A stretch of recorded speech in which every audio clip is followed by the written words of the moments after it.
આસ્થા તમારી વ્યવસ્થા અમારીના મંત્ર સાથે અંબાજી ખાતેથી જિલ્લા કલેક્ટર એવં આરાસુરી અંબાજી દેવસ્થાન ટ્રસ્ટના ચેરમેન મિહિર પટેલના હસ્તે ભાદરવી પૂનમ મહામેળાનો રંગેચંગે પ્રારંભ કરાયો છે। શક્તિપીઠ અને પવિત્ર યાત્રાધામ અંબાજીમાં આજથી આગામી 7 સપ્ટેમ્બર સુધી 7 દિવસીય ભાદરવી પૂનમ મહામેળો 2025 યોજાઈ રહ્યો છે। શક્તિ ભક્તિ અને આસ્થાની મિની કુંભ સમાન આ મહામેળાની આજથી શરૂઆત કરાઈ છે। અંબાજી ખાતે દાંતા રોડ પર વેંકટેશ માર્બલ નજીક માતાજીના રથને શાસ્ત્રોક્ત રીતે અને ભક્તિભાવથી પૂજા અર્ચના કરીને કલેક્ટર સહિત મહાનુભાવોએ રથને ખેંચીને મેળાનો પ્રારંભ કરાવ્યો હતો। મેળાનો શુભારંભ થતાની સાથે જ બોલ મારી અંબે જય જય અંબેના નાદ સાથે ગિરિમાળાઓ ગુંજી ઉઠી હતી।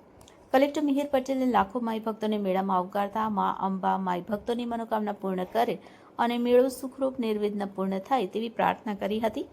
મેળાના પ્રારંભ પ્રસંગે યાત્રાધામ વિકાસ બોર્ડના સચિવ રમેશ મેરચંદ, જિલ્લા વિકાસ અધિકારી એમ.જે. દવે, જિલ્લા પોલીસ અધિક્ષક પ્રશાંત સુંબે, અંબાજી મંદિર ટ્રસ્ટના વહીવટદાર કૌશિક મોદી સહિત અંબાજી મેળાના આયોજન માટે બનાવવામાં આવેલ વિવિધ સમિતિઓના સુપરવાઇઝર, ઓફિસરો અને મોટી સંખ્યામાં માઈ ભક્તો ઉપસ્થિત રહ્યા હતા। સંસ્કૃતિનો ત્રિવેણી સંગમ એવા ભાદરવી પૂનમ મહામેળા 2025નો આજરોજ શુભારંભ કરવામાં આવ્યો છે। બોલ મારી અંબે જય જય અંબેના નાદ સાથે આગામી 7 દિવસો સુધી સમગ્ર અંબાજી અને આરાસુરી પર્વત ગુંજી ઉઠશે। ત્યારે ગુજરાત સરકારના પવિત્ર યાત્રાધામ વિકાસ બોર્ડ, પ્રવાસન વિભાગ, જિલ્લા વહીવટીતંત્ર અને આરાસુરી અંબાજી ટ્રસ્ટ દ્વારા માઈ ભક્તોને કોઈપણ જાતની તકલીફ ના પડે તેના માટેની વિશેષ તૈયારીઓ કરવામાં આવી છે।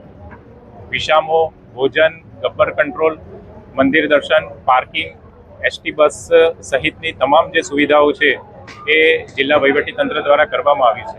આજે આ શુભારંભ કાર્યક્રમમાં રાજ્ય સરકાર તરફથી સચિવશ્રી, ગુજરાત પવિત્ર યાત્રાધામ વિકાસ board, SP Shri, DDO Shri તથા મોટી સંખ્યામાં અંબાજી ગામના નગરજનો, અંબાજી ગામના સરપંચ તથા શ્રદ્ધાળુઓ ઉપસ્થિત રહ્યા હતા અને આ શુભારંભ પ્રસંગે કોઈપણ જે શ્રદ્ધાળુ છે એને કોઈ જાતની તકલીફ ના પડે અને સમગ્ર જે ભાદરવી પૂનમનો મહામેળો છે એ ખૂબ પવિત્ર વાતાવરણમાં ઉજવાય તેવી માતાજીને પ્રાર્થના કરી હતી। ભાદરવી પૂનમ સુધીનો આ ભાદરવી સુદ મહામેળો શરૂઆત થઈ રહી છે। સમગ્ર જિલ્લા વહીવટીતંત્ર, પ્રવાસન વિભાગ, રાજ્ય સરકાર દ્વારા ખૂબ જ સુચારુ વ્યવસ્થા કરવામાં આવી છે। માનનીય મુખ્યમંત્રી શ્રી ભૂપેન્દ્રભાઈ પટેલના માર્ગદર્શન તળે આસ્થા તમારી વ્યવસ્થા અમારી એ મંત્ર લઈ અને આપ સૌ ચાલી રહ્યા છીએ। આજે સૌ માઈ ભક્તો પગપાળા આવી અને મા અંબાના દર્શન કરે અને ચાચર ચોકમાં રમે, આપ સૌને હું આમંત્રણ આપું છું। જય અંબે।